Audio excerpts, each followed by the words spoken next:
मैं डॉक्टर पप्पूराम कोहली, सह आचार्य राजनीति विज्ञान, राजेश पायलट, राजकीय महाविद्यालय लालसोट। प्रिय विद्यार्थियों, आज हम लोग भारत के प्रधानमंत्री का चयन, नियुक्ति, योग्यताएं, प्रधानमंत्री के कार्य एवं शक्तियाँ, साथ ही प्रधानमंत्री की वास्तविक स्थिति का अध्ययन करेंगे। भारत में प्रधानमंत्री के पद को संविधान द्वारा मान्यता प्रदान की गई है। भारतीय प्रशासन में प्रधानमंत्री को बहुत महत्वपूर्ण स्थान प्राप्त है। भारतीय संविधान में कार्यपालिका शक्ति राष्ट्रपति में निहित करते हुए कहा गया है कि राष्ट्रपति अपनी समस्त शक्तियों का प्रयोग मंत्रिपरिषद के परामर्श से करता है। इस प्रकार व्यवहार में सभी कार्यपालिका शक्तियों का प्रयोग मंत्रिपरिषद के माध्यम से प्रधानमंत्री ही करता है। वह सत्ताधारी दल का नेता होता है तथा सरकार का प्रमुख होता है। प्रधानमंत्री भारत की कार्यपालिका का वास्तविक प्रधान होता है। भारतीय संविधान में प्रधानमंत्री पद का उल्लेख भारतीय संविधान की धारा 74, 75 तथा 78 में किया गया है। प्रधानमंत्री का चयन उस दल के द्वारा किया जाता है जिसे लोकसभा में बहुमत प्राप्त हो, फिर उसकी नियुक्ति राष्ट्रपति द्वारा की जाती है। भारतीय संविधान के अनुच्छेद 74 के अनुसार प्रधानमंत्री की नियुक्ति राष्ट्रपति द्वारा होगी तथा अन्य मंत्रियों की नियुक्ति राष्ट्रपति द्वारा प्रधानमंत्री के परामर्श से की जाएगी। भारतीय संविधान के अनुसार राष्ट्रपति को प्रधानमंत्री की नियुक्ति करने का अधिकार है, लेकिन वह अपनी इच्छा का प्रयोग नहीं कर सकता। राष्ट्रपति लोकसभा में बहुमत दल के नेता को प्रधानमंत्री नियुक्त करने के लिए बाध्य है। यदि लोकसभा में किसी एक दल का स्पष्ट बहुमत ना हो तो राष्ट्रपति अपने विवेक से किसी दल के नेता को प्रधानमंत्री पद पर आसीन कर उसको मंत्रिपरिषद के निर्माण का आदेश दे सकता है। प्रधानमंत्री के कार्य एवं शक्तियाँ।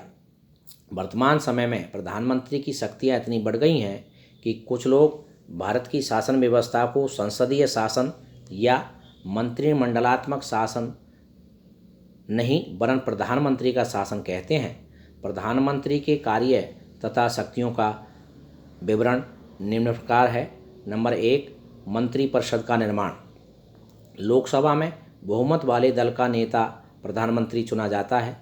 प्रधानमंत्री अपना पद ग्रहण करने के तुरंत बाद मंत्रिपरिषद का निर्माण करता है। अपने साथियों को चुनने के संबंध में प्रधानमंत्री को पर्याप्त छूट रहती है। प्रधानमंत्री ही मंत्रिपरिषद में मंत्रियों की संख्या निर्धारित करता है। प्रधानमंत्री चाहे तो अपने राजनीतिक दल और सांसद से बाहर के व्यक्तियों को भी मंत्रिपरिषद में सम्मिलित कर सकता है, परंतु इसके लिए आवश्यक है कि इस प्रकार बनाए गए मंत्री को 6 माह के अंदर लोकसभा या राज्यसभा का सदस्य चुना जाना आवश्यक है। नंबर 2, मंत्रियों के विभागों का विभाजन और परिवर्तन। मंत्रियों के विभागों का बंटवारा करते समय भी प्रधानमंत्री अपने विवेक से ही कार्य करता है। उसके द्वारा किए गए विभाग वितरण पर साधारणतया कोई आपत्ति नहीं की जाती है।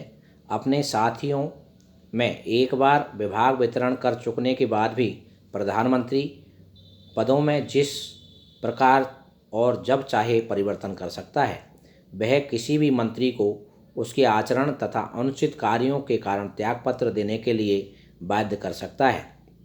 यदि प्रधानमंत्री अपने पद से त्यागपत्र दे दे तो वह संपूर्ण मंत्रिपरिषद का त्यागपत्र माना जाता है। इसलिए प्रधानमंत्री को मंत्रिमंडल रूपी मेहराब की आधारशिला कहा गया है। नंबर 3, मंत्रिपरिषद का कार्य संचालन। प्रधानमंत्री मंत्रिपरिषद की बैठकों का सभापति और मंत्रिमंडल की समस्त कार्यवाही का संचालन करता है।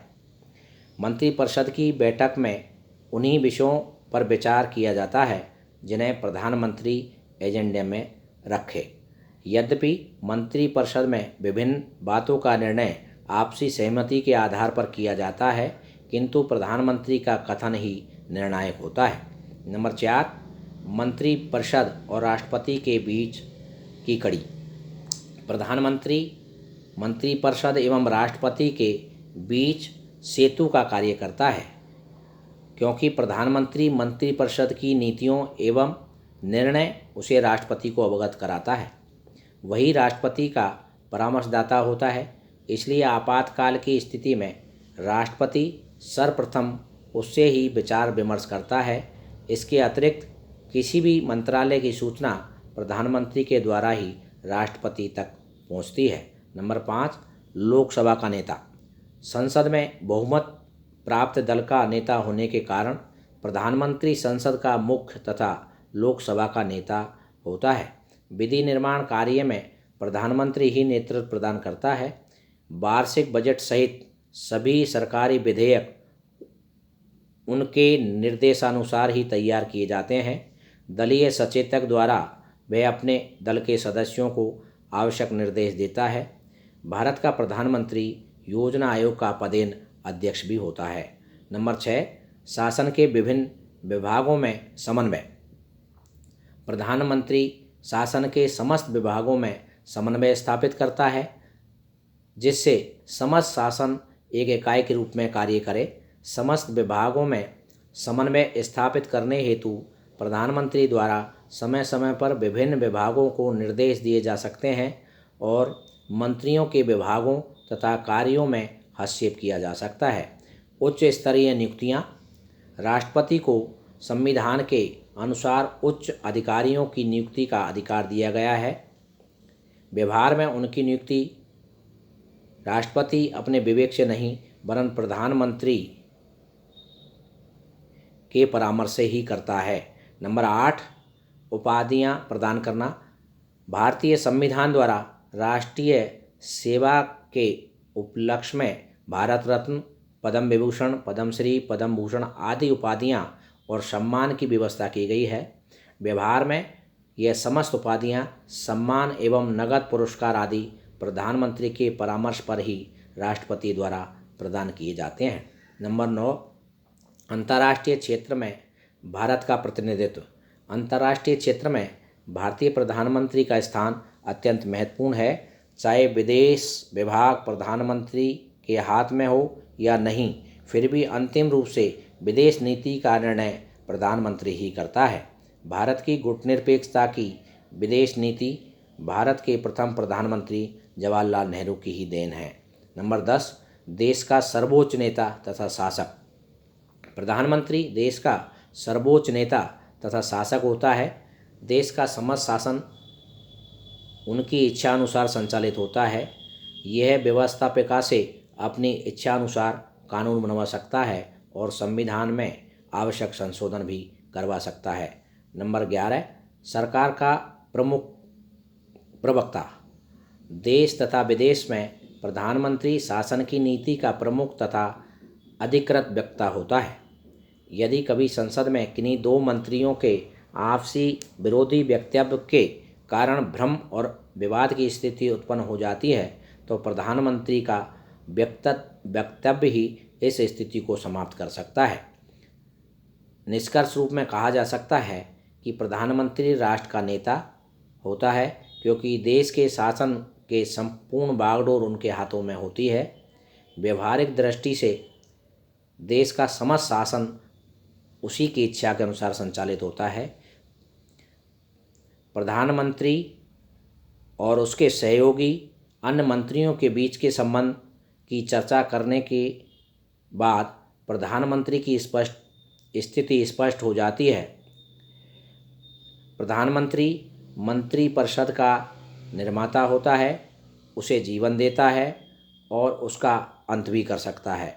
वह मंत्रिपरिषद का अधिपति होता है।